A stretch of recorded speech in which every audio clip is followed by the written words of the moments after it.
Argentine, Paraguay, quelle est la meilleure carte de résident? C'est ce qu'on va voir ensemble dans cette vidéo. Bonjour, je m'appelle Sébastien Beaupied. Je vous accompagne dans votre expatriation et aussi dans l'obtention de vos cartes de résident dans de nouveaux pays. Et aujourd'hui, on va faire un petit comparatif par rapport à l'Argentine et au Paraguay. Alors, on va tout de suite parler de la résidence, des contraintes, etc.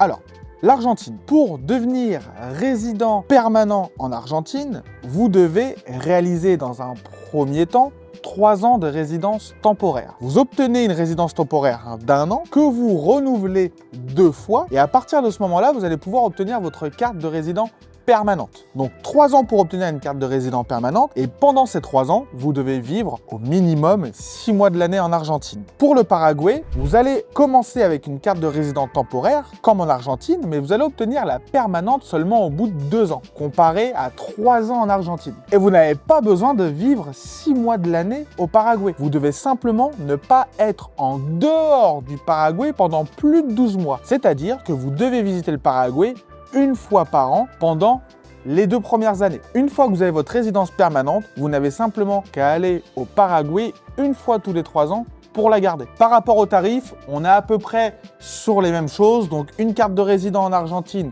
ou une carte de résident au Paraguay, c'est à peu près le même prix. Alors maintenant qu'on vient de voir l'accès à la résidence, on peut se rendre compte que du coup l'accès à la résidence est plus simple au Paraguay, elle est aussi plus rapide quand on parle de résidence permanente et moins contraignante. Maintenant, on va parler de la fiscalité. Parce que si vous voulez devenir résident fiscal du pays, dans les 2 cas, c'est possible. Dans le premier cas de l'Argentine, vous êtes résident fiscal dès votre résidence temporaire. Pourquoi? Parce que vous vivez plus de 6 mois de l'année en Argentine. Donc vous devez payer vos taxes en Argentine dès la première année. Au Paraguay, ce n'est pas le cas. Vous pouvez être résident temporaire et permanent au Paraguay sans payer vos taxes au Paraguay. Pourquoi? Parce que vous n'allez pas y passer 6 mois de l'année. Vous pouvez simplement y passer 3, 4 mois, 5 mois. Donc vous n'allez pas payer vos taxes au Paraguay. Donc quelqu'un qui veut obtenir une carte de résident en Argentine, c'est pour vivre en Argentine et c'est pour payer ses taxes en Argentine. Le problème, c'est que le système de taxation en Argentine n'est pas forcément optimisé. C'est-à-dire que fiscalement parlant, payer des taxes en Argentine, c'est pas ça qui va vous sauver. Vous allez payer, alors c'est des tranches, ça évolue, mais vous êtes à minimum 30% de taxes. Au Paraguay, vous pouvez être résident fiscal du Paraguay et payer 0% de taxes. Pourquoi? Parce que le Paraguay est un pays à taxation territoriale. Donc si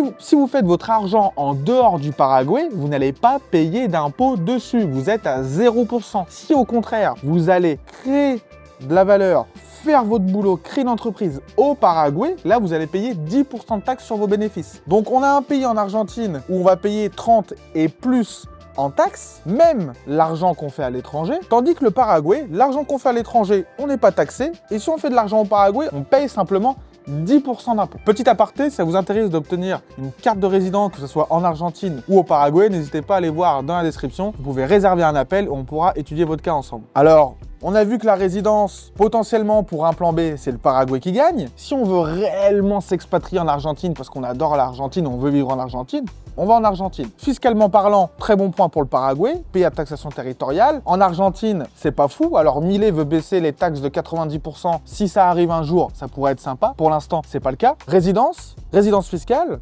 On va parler potentiellement maintenant de l'accès au passeport. Alors là, l'accès au passeport, ça change un peu. Pourquoi? Parce que jusqu'à maintenant, on est à 2-0 pour le Paraguay. De mon point de vue, l'accès au passeport, c'est plutôt l'Argentine qui gagne. Pourquoi? En Argentine, au bout de 2 ans de résidence temporaire, vous pouvez demander votre passeport. Alors c'est ça qui est un peu marrant, c'est qu'en Argentine, au bout de 2 ans de temporaire, on peut demander le passeport, mais pour une carte de résident permanente, il faut attendre 3 ans. Donc on a le passeport avant d'être résident permanent. Chose qui est très bien, au bout de 2 ans, boum, on peut avoir le passeport. Donc on a un accès au passeport qui est accéléré. Pour le Paraguay, vous pouvez avoir accès au passeport seulement à partir de 3 ans de résidence permanente. Donc on va compter 5 ans à partir de la temporaire. Donc au Paraguay, on peut obtenir un passeport au bout de 5 ans, tandis qu'en Argentine, on peut obtenir un passeport au bout de 2 ans. Maintenant, l'accès au passeport au Paraguay est faisable, il n'est pas facile. C'est plus facile d'avoir un passeport en Argentine que d'avoir un passeport au Paraguay. Au bout de 5 ans, le Paraguay, vous allez demander votre passeport, qu'est-ce qu'il va regarder? Il va voir si, durant les 3 dernières années, vous avez vécu au Paraguay, si vous avez payé vos taxes au Paraguay, si vous avez été engagé